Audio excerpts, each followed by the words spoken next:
Shalom Bapak Ibu Saudara yang dikasihi dan diberkati oleh Tuhan kita Yesus Kristus. Kembali lagi kita bersama akan mendengarkan suara kebenaran firman Tuhan melewati channel SDG Kalteng, Soli Deo Gloria Kalimantan Tengah. Hari ini kita bersama diberkati dengan suara kebenaran firman Tuhan melewati Yesaya pasal yang pertama ayat yang kedua hingga ayat yang ke-9. Saya mengajak Bapak Ibu Saudara sekalian, kita bersatu hati di dalam doa, kita berdoa. Tuhan Allah kami yang Maha Kudus dan penuh kasih, pada saat yang kudus ini kami datang di hadapan-Mu dengan hati yang tertunduk dan jiwa yang haus akan kebenaran. Kami mengucap syukur atas kesempatan yang Engkau beri bagi kami untuk mendengarkan suara kebenaran firman-Mu. Ya Tuhan, kami sadar bahwa firman yang akan kami dengar hari ini bukan hanya sekedar cerita lama, tetapi napas hidup dari hati-Mu sendiri. Firman yang menegur, membentuk, menyembuhkan, dan mengubahkan. Tolong kami ya Tuhan, agar pikiran kami tidak tertutup dan hati kami tidak keras saat Engkau berbicara. Biarlah Roh Kudus bekerja di tengah-tengah kami, menerangi setiap kata, membuka setiap makna, serta menyentuh setiap bagian terdalam dari kehidupan kami. Beri hikmat dan kepekaan kepada kami semua, dan urapi hamba-Mu yang akan menyampaikan kebenaran firman ini. Kiranya firman yang kami dengar boleh memberkati hidup kami, dan terlebih senantiasa membawa kami hidup dalam kebenaran. Di dalam dan oleh Yesus Kristus kami berdoa. Amin. Yesaya pasal yang pertama ayat yang kedua hingga ayat yang ke-9 diberi judul bagi kita, Curahan Isi Hati Allah. Bapak Ibu Saudara yang dikasihi dan diberkati Tuhan, bayangkan jika hari ini bukan saya yang berbicara di sini. Bayangkan kalau Tuhan sendiri yang langsung berbicara, dan bukan tentang rencana besar atau mujizat, tapi tentang isi hatinya yang paling dalam, tentang rasa sakit, kekecewaannya, bahkan harapannya terhadap umatnya. Kira-kira apa yang akan Tuhan katakan bagi kita? Kita boleh melihat di dalam Yesaya pasal yang pertama, di mana di sini memberi kita jawaban. Inilah curahan isi hati Allah terhadap umatnya, yang telah dibesarkan dengan kasih, tapi justru membalasnya dengan pemberontakan.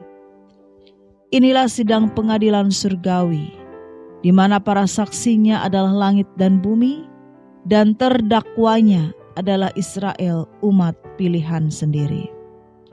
Mari kita bersama mendengar melewati Yesaya pasal yang pertama, ayat yang kedua hingga ayat yang ke-9.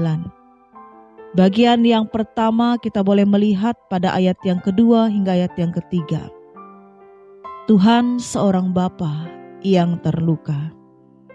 Perhatikan bagaimana Yesaya membuka nubuatnya. Dengarlah hai langit, perhatikanlah hai bumi. Di sini Tuhan tidak lagi berbicara hanya kepada umatnya, tetapi Ia memanggil semesta raya menjadi saksi. Ini bukan sekedar teguran, tetapi ini pengakuan yang menyayat hati, di mana perkataannya mengatakan di dalam firman ini, Aku telah membesarkan dan mengasuh anak-anak, tetapi mereka memberontak terhadap Aku.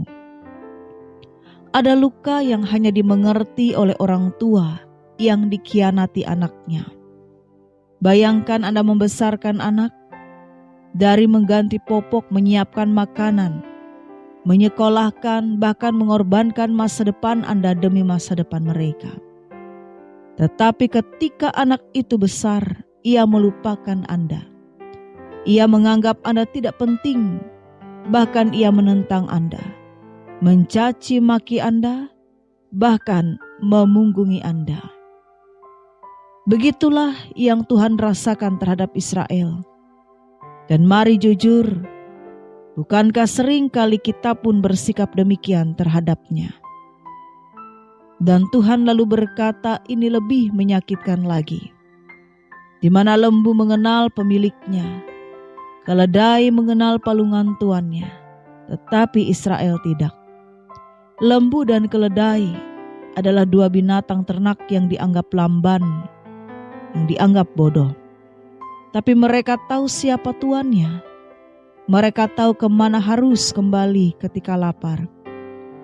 Tetapi Israel, umat Tuhan sendiri, malah tidak tahu, tidak menyadari, bahkan tidak peka, serta tidak mengenal suara tuannya.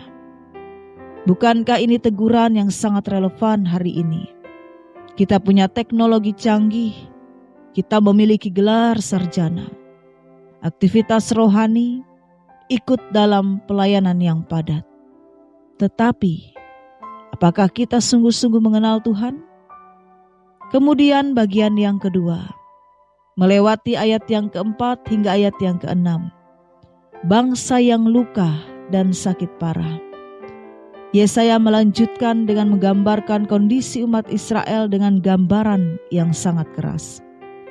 Celakalah bangsa yang berdosa, anak-anak yang berlaku busuk, seluruh kepala sakit dan seluruh hati lemah. Umat Tuhan digambarkan seperti tubuh manusia yang sakit parah. Bukan hanya flu ringan, tetapi dari ujung kepala sampai kaki penuh luka, bilur, borok terbuka. Dan yang lebih tragis, luka-luka itu tidak dipijit, tidak dibalut, tidak ditaruh minyak. Mereka dibiarkan terbuka, membusuk perlahan. Bapak Ibu Saudara yang dikasihi di dalam Tuhan, dosa itu seperti luka. Tapi banyak dari kita lebih suka menyembunyikannya atau membiarkannya. Kita mengira waktu akan menyembuhkan dosa, padahal justru sebaliknya. Dosa yang tidak diakui, tidak disesali, dan tidak disembuhkan oleh anugerah, hanya akan menjadi borok secara rohani yang berbau busuk. Betapa banyak gereja dan individu saat ini yang mengalami luka secara rohani dan luka karena kesombongan rohani. Luka karena iri hati dalam pelayanan, luka karena keinginan membalas dendam, luka karena kemunafikan. Tetapi semua disembunyikan di balik liturgi dan pelayanan rutin. Dan seperti Israel, kita berpikir semuanya masih baik-baik saja. Padahal Tuhan berkata, kepalamu sakit, hatimu lemah, luka di mana-mana. Tapi kamu tidak menyadarinya. Apa yang lebih menyedihkan daripada orang sakit yang tidak tahu dirinya sakit? Bagian yang ketiga ayat yang ketujuh berkata, kehancuran yang dibiarkan masuk. Ayat yang ketujuh mengatakan, negerimu menjadi sunyi sepi, kota-kotamu terbakar habis. Perhatikan, bukan hanya keadaan hati mereka yang sakit, tapi kondisi bangsa mereka juga hancur. Ketika umat Tuhan menyimpang, kehancuran tidak hanya bersifat spiritual, tetapi juga bersifat sosial. Kota-kota terbakar, tanah dijarah, dan negeri menjadi asing di mata sendiri. Bukankah kita juga bisa melihat betapa negeri ini makin lama makin rusak secara moral? Korupsi yang dibungkus rapi, kejahatan yang dilakukan terang-terangan, kekerasan yang dianggap hiburan, relasi sosial menjadi retak. Dan di tengah semuanya itu Tuhan seperti tidak lagi diakui. Dan kalau kita mau jujur, kadang gereja ikut diam.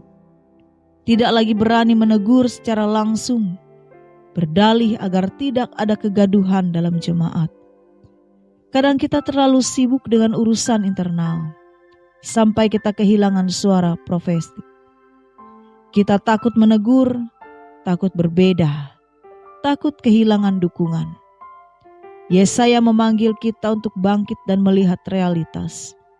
Bahkan kalau kita membiarkan dosa tetap bercokol, maka kehancuran bukan hanya kemungkinan, tetapi menjadi kepastian. Bagian yang keempat, melewati ayat yang ke-8, gambaran gubuk tersisa, keindahan dalam kerapuhan. Pada ayat yang ke-8 menjadi gambaran yang sangat indah, sekaligus menyedihkan. Putri Sion tertinggal seperti pondok di kebun anggur, tetapi gubuk di kebun mentimun seperti kota yang terkepung. Bayangkan sebuah pondok tua yang kecil, rapuh, hampir runtuh, berdiri di tengah ladang luas. Semua di sekitarnya sudah hancur, tapi pondok kecil itu masih berdiri. Itulah sisa Israel. Itulah gereja yang masih bertahan dalam kesetiaan. Itulah kita. Jika kita mau tetap teguh di tengah zaman yang gelap, dan justru disitulah pengharapan itu muncul. Bagian yang kelima, melewati ayat yang ke-9. Sisa yang menjadi harapan. Ayat terakhir kita hari ini berbunyi, sekiranya Tuhan semesta alam tidak meninggalkan pada kita sedikit saja orang yang terluput, niscaya kita sudah seperti Sodom. Sodom dan Gomora dihancurkan total, tidak ada yang tersisa. Tapi Israel tidak demikian. Mengapa? Karena Tuhan menyisakan sisa. Bapak Ibu Saudara, selalu ada sisa yang Tuhan pelihara. Bukan karena mereka lebih baik, tapi karena kasih karunia Tuhan. Dan melalui sisa itulah Tuhan bekerja. Gereja mula-mula dimulai dengan 12 murid biasa. Gereja di Indonesia berkembang lewat misionaris yang tidak terkenal. Revival besar-besaran di Korea dimulai dari doa beberapa orang di ruang bawah tanah. Tuhan tidak butuh masa, Dia mencari sisa, Dia mencari orang-orang yang setia. Bapak Ibu Saudara di dalam Kristus, di tengah dunia yang makin kabur dan makin kehilangan moral, gereja tidak boleh kehilangan suaranya. Yesaya memanggil kita agar kita bercermin secara jujur. Apakah kita mengenal Tuhan atau sekedar mengenal rutinitas gereja?